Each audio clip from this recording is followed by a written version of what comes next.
We've had a growing share trading volume on the OTC, and so now that we're on the QX, that should continue, and it should allow doors to be open to more institutional investors in the United States. So we'll keep watching that and see if that increments our volume in the US, which is very important. All right, welcome back inside our proactive newsroom. And joining me now is John Passalacqua. He is the CEO of First Phosphate Corp. John, good to see you again. How are you? Yeah, great. Thank you, Steve. So the company hitting a milestone now, trading on the OTCQX under the symbol FRSPF. Another move for the company, John, a strong one. Yeah, so it's just another development, right? I believe that in building a business, Steve, you go one step at a time. So this is the next step. We were on the OTC QB, and now we're on the QX. It just shows that we've been able to hit certain milestones that exchange needs in order to upgrade the listing, and so there we are. And this won't affect your other listings on the CSE and the FSE as well? No, it doesn't. It's just an upgrade on the OTC platform. Okay, let's talk a little bit about the U.S. market itself. Is that something been strong for the company? Do you see a lot of opportunity down there now that you're on the QX? Yeah, exactly. We've had a growing share trading volume on the OTC, and so now that we're on the QX, that should continue, and it should allow doors to be open to more institutional investors in the United States. So we'll keep watching that and see if that increments our volume in the US, which is very important. Absolutely. And John, remind everyone a little bit about the process that's going on in the company right now. There's been a lot of things that have happened over the last little while, and you're at a real critical point for the company.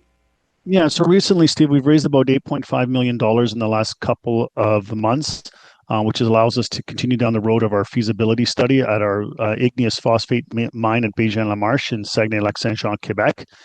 And so we're proceeding down those roads. We're also proceeding, as you know, to get our full feasibility study done, our permits, and everything else that is requisite at the mine. But we've also just recently signed a lease agreement with the Port of Saguenay, where we'll have our secondary processing facilities, where we'll be able to purify that phosphate coming from the mine into purified phosphoric acid, which is required for battery applications for LFP battery, which, as you know, is important for energy storage, AI data centers, robotics, and all forms of mobility.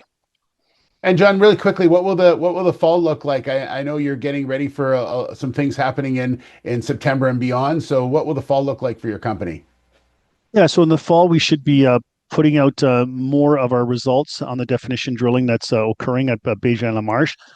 We should see a number of other things fall into place. If you've been following our news release, there's been quite a bit of activity around the company. So a lot of what we've been working on over the past 2 or 3 years is now starting to go definitive on various fronts. So we'll see more of that, and we just continue along to build a business towards creating the LFP battery for North America, the full supply chain using North American critical minerals. As you know, we recently also made some of the first LFP batteries in North America using full North American critical minerals, of which the phosphate and the iron came from our Bégin-Lamarche properties. Well, it's going to be very busy times in the fall for sure, John. Thanks so much. Good to see you again. Yeah, thank you. You too, Steve. Much appreciated. Have a great rest of the summer. You as well. John Passalacqua, the CEO of First Phosphate Corp.